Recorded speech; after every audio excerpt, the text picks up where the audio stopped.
కేరళ అయితే దాటిపోతున్నాం. Thank you, visit again Kerala. Welcome to queen of hills అంట. ఓకే, కేరళ దాటేసి కర్ణాటక బార్డర్కి వచ్చేసాం. కర్ణాటకలో తమిళనాడు అనుకుంటా. ఇది ఏమైనా బోర్డు ఉంటే తెలిసిపోతుంది. సో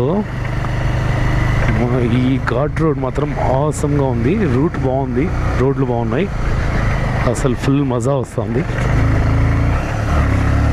విచిత్రం ఏంటంటే మొత్తం అంతా లోయ రైలింగ్స్ పెట్టారు. రైలింగ్స్ పెట్టి బోర్డులు పెట్టినారు అనమాట. ఎలిఫెంట్ క్రాసింగ్ అని. ఎక్కడి నుంచి వచ్చి క్రాస్ అవుతుందో అర్థం కావట్లే.